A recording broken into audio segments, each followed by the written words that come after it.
another disgraced person from crypto. Let's go to Razzlekhan, aka Heather Morgan, who is under home confinement, you'll remember, for attempting to launder something like $4 billion worth of Bitcoin stemming from a hack way back. So anyway, according to the terms of her home confinement, they've been altered such that she can work for a New York City tech company remotely, which is great. She obviously rose to fame after this was announced that she was involved. There was all sorts of great video content that was surfaced of her moonlighting as a rapper, Razzlekhan. Some gems. I forget some of the lines, but there were some really good ones at the time. That was just a moment of pure celebration on the crypto Twitter timeline when this came to pass, that an apparent whack job was a real criminal mastermind. So anyway, she is going to be able to work for a New York City tech company, according to some reporting from Bloomberg, and then picked up from the New York Post. So just wanted to talk about that. Look back to, ghosts of crypto controversies of yore. Adam, I'll toss this one to you.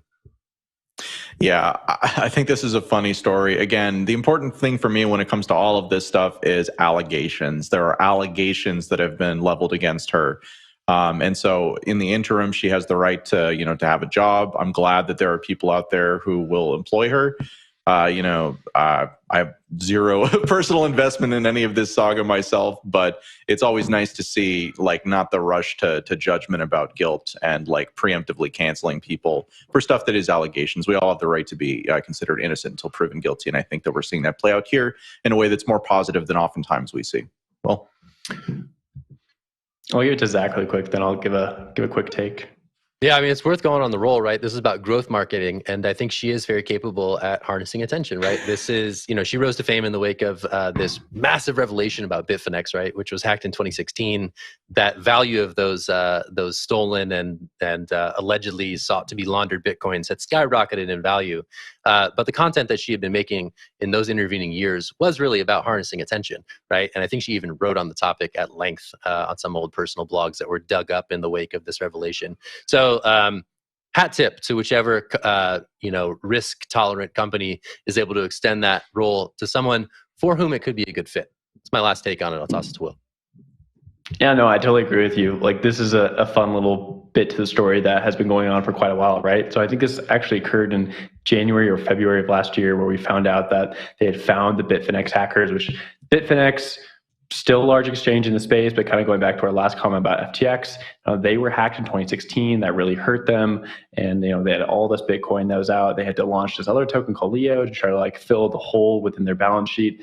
People are wondering, where did this Bitcoin go? It was one of the largest Bitcoin hacks ever. And I think in dollar amounts, it might have been the largest Bitcoin hack ever. It was into the billions of dollars. And then, last year, come across these two weirdos on YouTube with TikToks who make rap videos in New York City. Razzlekhan, great name also, and apparently they were the ones who were involved with this hack. People are still questioning if they had the ability to hack Bitfinex, and maybe they just bought the coins from someone who did hack it, because there's certainly some breadcrumbs here that just don't quite line up. But we do have an understanding that they did have the keys to those coins. So at that point, we do know that the prosecutors have some really hot evidence there. Turning aside from that whole point, right, it's interesting to see someone hire her and be like, oh, I know they have all this baggage, but I want to bring them into my company and see what they can do. And it's true, to your point, Zach, tech companies, they need content marketers. They need someone who can really get attention. And Razzlekhan has certainly done that. She's been in the New York Post many times. Hopefully with her new company, she can be in the New York Post for something that's positive as opposed to a Bitcoin hack. Zach, boot it back over to you. Yeah, they filed to keep the name of the company sealed, just given the backlash that followed her. I would be really curious to know if this was a crypto company or if this was just a tech company, right? It's an undisclosed tech company that could be inclusive of crypto. It could be something else entirely, right? So I would be really it'd be fascinating to me to figure out who is ultimately doing this hire, because I think that's also sort of an interesting little nugget here. Kind of goes again to that the case for public disclosure versus the case for sealing these things. It's something we're seeing with the massive bond put up on SBF's behalf that is also sealed. We don't know the names of those people who put up those funds. Similarly, probably as a shield from backlash. Then again, it would be cool to know who's involved in both these cases. All right, I think we'll leave it there. Does anyone have any Razzlekhan lines that they really, really loved and remembered from that whole episode?